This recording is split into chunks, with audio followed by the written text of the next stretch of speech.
Ay, You know.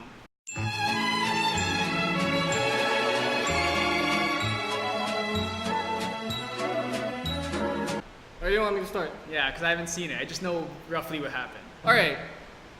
Do you want me to discuss episode 14? Yeah, sure. Episode 14 of Darling and the Franxx is the episode that came after the best episode so Which far is of the the series. backstory of Hero Yes. and Zero too. That's a very cute episode, very excellent episode. Very children. So yeah, Hero just regained his memory of Zero Two, who has been looking for her darling, which apparently is Hero this whole time.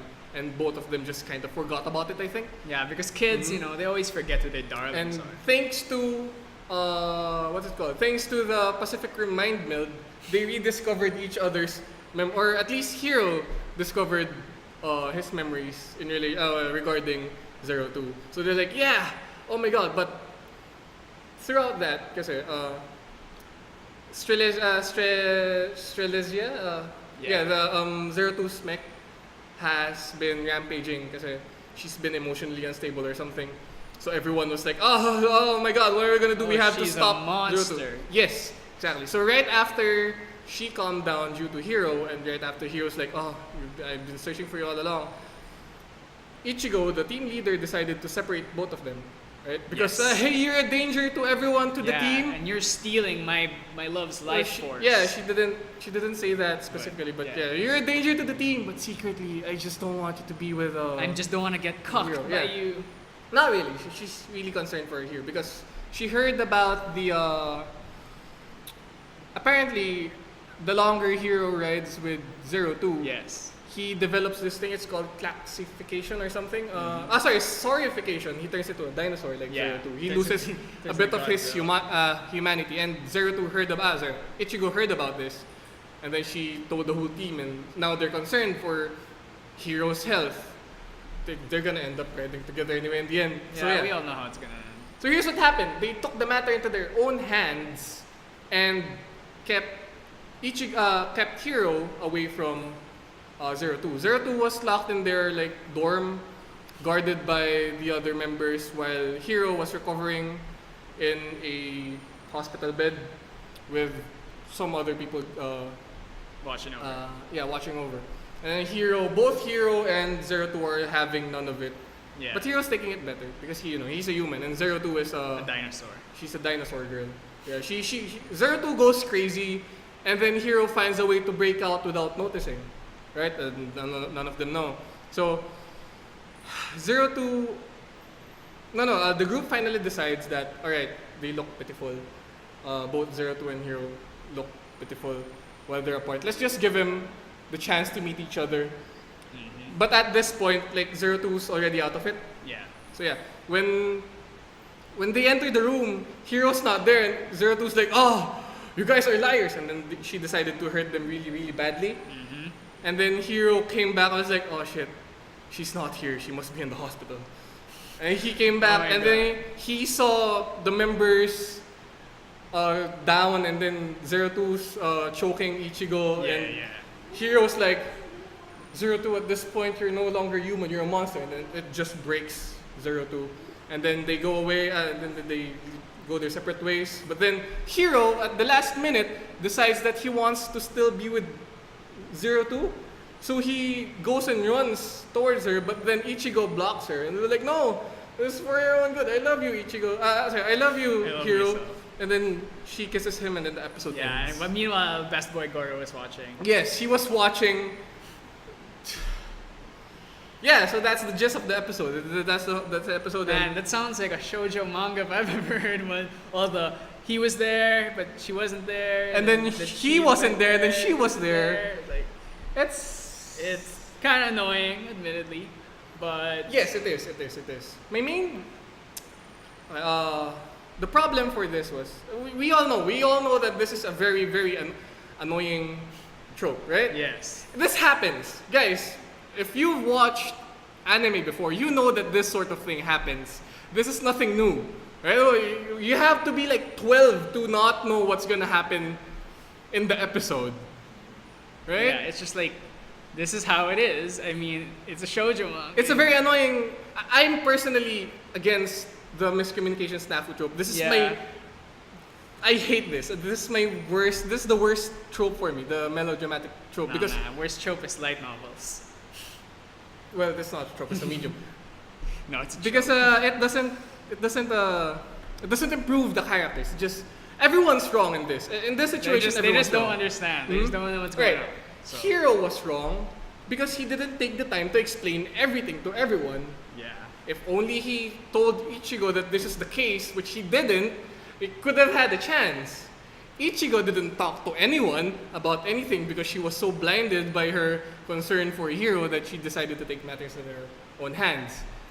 02 is a malfunctioning monster, so she's at fault by default. She can't do anything. She's I'd want to say that it's out of her control what's happening to her. Because she's already getting poisoned by her demon blood or something. She's already getting corrupted mentally. She's getting mind broken by her dino AIDS. Yeah. But I guess she's at fault too for choking everyone. For being so angry. Everyone's... And the background characters are at fault for being background characters. Yeah, You know who brought up the idea that 02 should meet up with Hiro? Who? Goro. And Goro's still at fault for not bringing that up earlier. If only they did it an hour before or 2 hours before, it would have been all okay. And that's where this sort of trope falls apart. It's just mistiming. Who's at fault? Who's not at fault? Everyone's at fault. It does nothing to their characters, right? Yeah. How I would have... Sorry for being an armchair episode director. Yeah, for doctoring this script. Yeah, if I were to rewrite this episode, it would be that APE, that's the name of the big group, the authority, they come in and then tell Ichigo to keep them apart. Yeah. That way, the direct fault goes to APE, who is supposedly the main villain for this show. Yeah, but instead now it's Bichigo. Yeah, it's... But let's talk about her. Is she really as bad as people, or is it justified the rage people have towards her? Alright, people are okay too. It's fine, right? It's fine to get mad at characters being shitty. But you need to have some sort of conflict. Self-awareness, guys. You'd know at this point that Ichigo that's the appropriate response to Ichigo's actions. I mean, Ichigo, that's her character. She's in love with him. She's the team leader. Yeah, she doesn't like 02. She's not just in love with Hiro. She's desperately in love with Hiro. Yeah, she's like borderline Yander. Almost. Shit. No, not really, but almost. But yeah. This sort of thing has happened twice to me. 2 of my fandoms right now, where everyone just started losing their minds and started flaming the authorities. One of which is the situation with Kankole, where there was a bad the final Uncap? No, the final prize ship girl had bad art, and then just everyone just started flaming the artist. But you have to understand in that case that that artist was the original artist for the... He had the art for the splash screen of the game, so it just makes sense that he's the original. He gets the final girl. In this case, you have to understand that Ichigo is being penned here as starting Ichigo to get very obsessive, right? Like Ichigo, that's her character. It's not unjustified to her character because this is how she is. In this case, the writers aren't doing anything wrong. Because you're supposed to feel angry at Ichigo. Yeah, because she's supposed to do something wrong. You're supposed to feel angry at everyone in this case. Because that's what the trope does. The trope makes you angry at everyone for no reason. That's what snafu does. That's what communication snafu does, right? Yeah. I'm angry at you and you because why didn't you just talk to each other? But yeah, we as anime fans, right? Are people not used to you're supposed to be mad at her, so why are people sending death threats? If she's meant to be portrayed as the antagonist in this situation, she's the one who's getting in the way. So that's okay. Yeah. So why are people sending death threats? I mean, maybe that shows that she did a good job of being an antagonist because everyone hates her now. The idea reaction to this is like, oh, I'm angry. You you show you darling in the Franxx, you're making me angry. You're making me real You're angry. making me feel feels right now. That's good. That's good. You're getting me. But instead, they're sending death threats. they're sending death threats. Yeah. Trigger. As members of UPAME, we here, one of our objectives is to promote a healthy environment for the discussion of anime and manga. This is not healthy. Yeah. That's why we're addressing this right now. That's why I chose this to be. Well, we chose this to be the article for this week is because it's not healthy, guys. Whenever you're discussing something like this, right? Whenever you're getting angry, you have to learn to have some self-awareness, right? Yeah. I'm getting angry. Why am I getting angry? Am I getting angry at the Did the show like offend me? Did it do people, anything wrong, or is it having the intended effect of making me angry? You have to know whether or not this is the intended effect, right? Let's say that the episode was trashily written, which I mean, and then by people default, got- and for me, by default, it wasn't the best episode. I know that. I've already suggested my own suggestions, but it has the desired effect. Yeah. Oh, You know, it upsets people. It makes people just like ache to see 0-2 and Hero together. You know, it hits the beats that it was intending to hit. So I don't see any problem with what happened, and I don't see why people are so mad about it. Like, you're just all being babies, is what I think. no ad hominems. You But okay, people yeah. who've never had your ships work out, come on. I've been living my whole life with my ships never working But out. yeah, it is true that it's. I mean, no offense, but it is kind of immature it is really immature to To act this way. start sending death threats. But it's the internet. What can you do? Yeah, We what are you have gonna do? well, we can do something. We have a platform here. Yeah. We can talk to people about this. You know, we Yo, can- people, stop being like immature. that. Yeah. Be considerate. I mean, it's not so hard to. Is it really that hard to see what the episode is trying to do and Yeah. to know that your feelings are the intended feelings? Or maybe Right. just, you know, even if you're mad, just don't send death threats. to Just people. don't send that just. You know, maybe that's kind of a no-no in all situations. Have you had an episode where you got mad and you're like, the episode's working? Yeah, I mean, I've also had episodes where it's like, you know, you get sad or you get mad, and you know that. And of course, there are also episodes where like you can feel like it's trying to make you sad or mad, Yeah. and you're just like, that doesn't work at all. You're not making me sad at all. That. So Exactly. you know, we all have those episodes. It's just, that's how it is. You know, Yeah, that's how but- media works. It tries to evoke emotion out of you. So Ichigo here is being penned as the character you're supposed to. Well, not really. We're repeating what I said. Everyone here is being penned as the character you should get mad at. yeah, So but Ichigo is like the center of it, and everyone hates her for a reason I guess because so. she is the one who's causing a lot of this stuff. yeah, she is the She is the instigator. of the whole thing. She is. But it's I don't know. It would be a natural reaction for a person like her to do Yeah, that. if you were really madly in love with someone, you're seeing him almost getting killed by some pink-haired, solid snake. No, this doesn't Looking even ruin person. the show. It's a good. It's not a good. It's an artificially made conflict. It's a conflict nonetheless. It moves the plot along, right? It's not ruining the show. So, I just don't understand, man. I have to get so flamey about this. Now we can go to our long-awaited Violet No, we Evergarden. can't because I haven't watched it yet. Oh, So next week, next week next week. I have to air out my thoughts now. I haven't seen the ending. I'm only in episode 5. Well, how about this? I give my thoughts and then you watch it. Yeah, and and then you we can con- discuss it. Yeah, Okay. alright. Just a short one, alright. Yeah.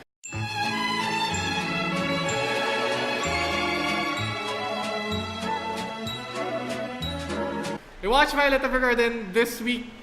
I binge watched it from like 11 to 3 because I had no time on the day, during the day. So yeah, Violet Evergarden by Kyo Anime. Kyo Animate. What is my opinion about it? What are my opinions about it? It's a good anime. It's alright. Yeah. It's alright. We say it's a 7 out of 10, 6 out of 10. I'd say that it's an 8.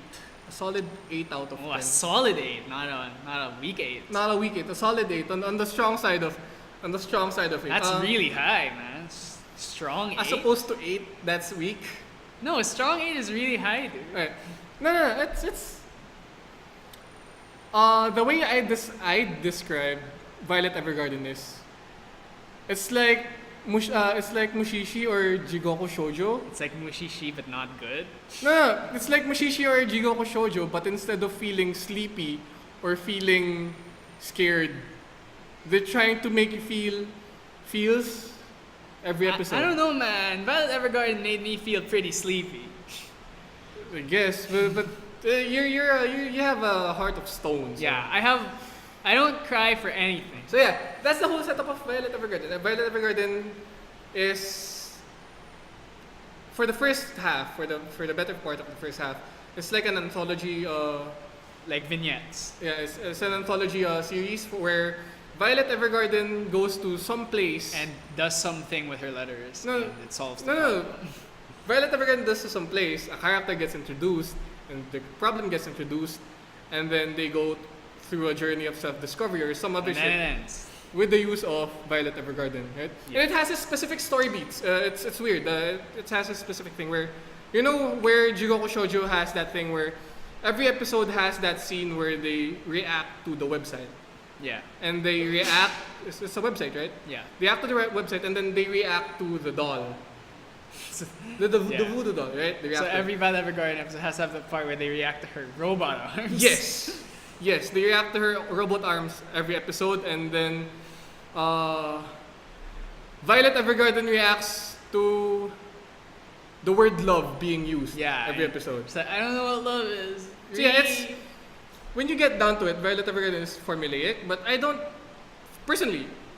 mind that because a lot of anthology series are very formulaic anyway. It's fine if it's formulaic as long as the stories aren't bad. As long as the stories aren't bad, and Which they're they are. how do I feel about the individual stories? They're alright. Again, they're in the same level as how I received Mushishi and Really? Jigoku Shoujo. You think Mushishi is as good as... You think Violet Evergarden is as good as Mushishi? In their own merits, yes, I do think they are. They both succeeded at making me feel what they're supposed to feel. Mushishi made me feel very zen-like whenever I watch it. At times, it made me feel unsettled. Okay, how about this? You think Violet Evergarden is as good as Kino's Journey or Cowboy Bebop? No, of course not. Jeez. I mean, they're the same thing. As nice as Violet Evergarden looks like, right? It's standard. It's standard. Right? I mean, It's an 8 too high for that. I think an 8. I think the most generous I can be to Violet Evergarden is a 6. And that's like if I'm acting like someone who likes it. If I'm trying to think from my perspective, I'd give Violet Evergarden like a 4. If I said that it's a very standard anime. Because very standard. Like think completely mediocre 5, right? So if you think it's very standard, and it's Oh, no, open, it does things well. It's a good Then standard. a 6, 7, right? Alright. So we can agree it's a 7. Well, I don't think it's a 7. I think it's a 4. I think it's an 8. Anyway, let's go back. What are my problems with this? Well, the problem is the The structure. structure, wherein Violet Evergarden. I had a picture of this on Twitter where the show Violet Evergarden is encompassed by a screenshot from it, where someone says, "Violet, you were able to express an emotion." That's the whole show. That's the whole show. It's a show about Violet trying to learn about emotions that she can't show. But I think that Violet Evergarden should have ended somewhere around episode 9. I haven't gotten there. Alright, sure. Anyway, episode 9 is where Violet Evergarden faces her Emotions. her trauma about The major and war. about the Major's death and war, right? It ends on a very nice note, and I think it should end it there. Or at least they should have rearranged it so that the penultimate arc for Violet So the Evergarden climax is right. yeah, is her trying to do that. But they put it in the middle, or the second, third. Yeah, it's kind of flaccid way if you put like the big climactic emotion. It makes the latter part kind of unnecessary, even though it kind of is. And it kind of is Oh, it is necessary because the very, very last part is her dealing with the Major's brother. Right? Oh shit! Spoilers. Well, Well, it's not really that Yeah. much of a spoiler. You should Anyway, yeah. show him pretty early. That's it. I think Violet Evergarden should have rearranged its number of episodes. Plus, Violet herself forgets some of the lessons she learns. She learns after some time.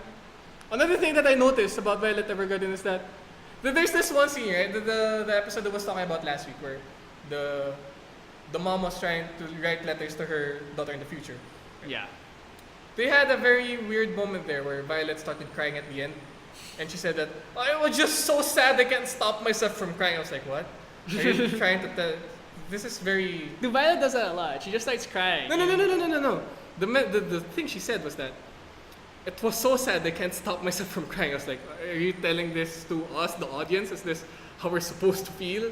Right? It's a very like, did you feel that way too?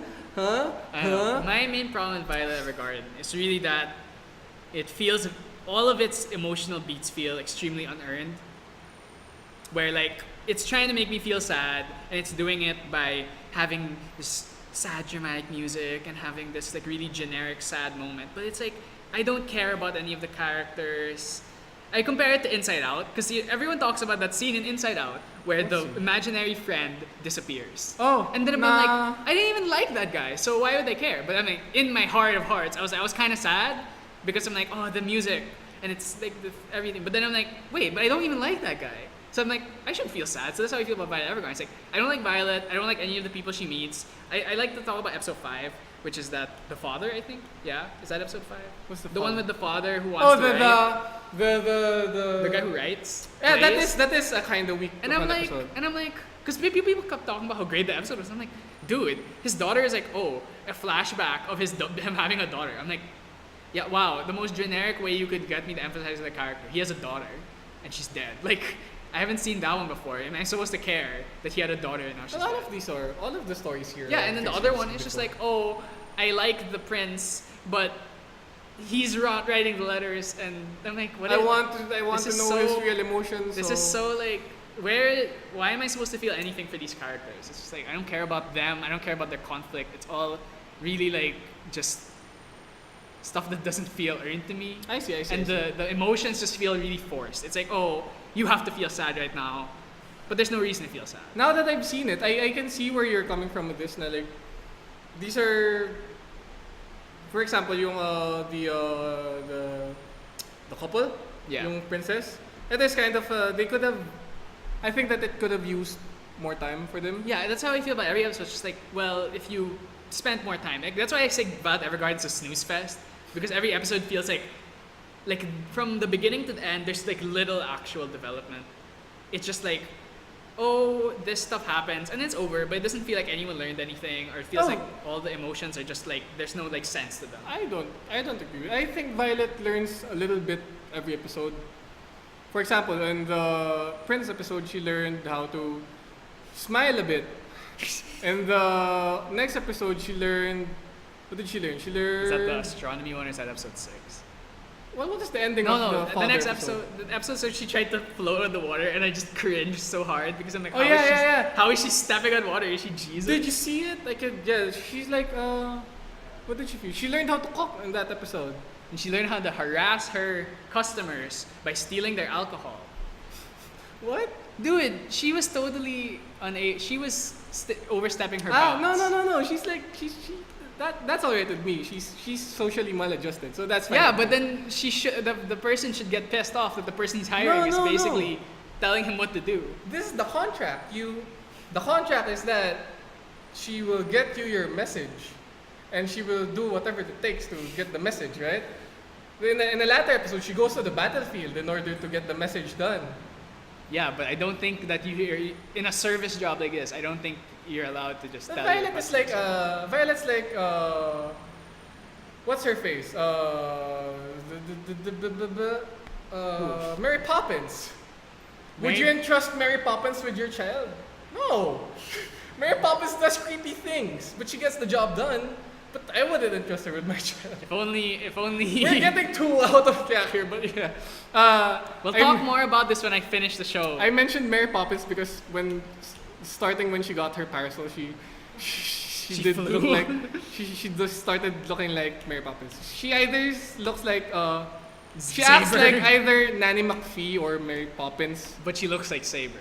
She does act like Saber too. Yeah. Also regarding Violet herself, her and Artoria have very similar traits. Both of them are stoic. Both of them are not best girl. Why you have to hurt me this way? I don't like Saber. Both of them are stoic people, right? Both of them have their childhood stolen from them. Both of them are tools of war or some shit. Both of them are blonde people. Both of them learn how to be normal due to some dude with short hair that loses. No. Sorry, no. Emiya loses his arm. The Major loses his eye, right? Yeah. But yeah, I like those characters. The characters that have hard shells that you have to, I don't know. I'm like the opposite. I find characters like Violet very irritating. Characters that are just like they don't emote at all. Like this girl here, except this girl here is cute. So, and that's her character. She is an alien. She is a cyborg alien thing. Like she's like that's how she is. And even then, like Endless 8 really gives a lot of depth to her emotion. But Violet, she just feels like a block of wood to me. And I really. What episode have you reached? 6, 7. That's not yet the major arc, right? It's already reached the part where she found out that he's dead. But nothing after that. No, she's been like, crying and she went to the house of his house. Oh, you've watched that? I've gotten up to that part and she's like at his grave and stuff, and I'm like, ugh, I don't like. She was Violet. emoting. Yeah, but all the episodes before that, I'm just like, I just disliked her so much the episodes before that I don't even know if she can recover anymore. She gets her moments. She gets her. I don't know. I find her extremely irritating. That's just you. me. I find her like an extremely unbelievable character. Like I don't buy into her at all. Well, I mean, it's really hard to buy into that kind of character. Yeah, that's why I don't like her. She's a child soldier. It's a very foreign concept for us, but that's her thing. She's a child soldier. Yeah, and until I know what a child soldier actually acts like, I can't say. But just from what I know, I don't feel like anyone should act this way. Then no. This is Darling in the Franxx. Darling in the Franxx also has maladjusted children, but yeah, I think she's alright. She's alright. I think she's a. Do I like her better than Artoria? No, but you like her better than Chino? She's at about the same level as Artoria for me, as a waifu. Which means she's a shit waifu because Saber sucks. Alright, I think we're too far away from reviewing the thing now.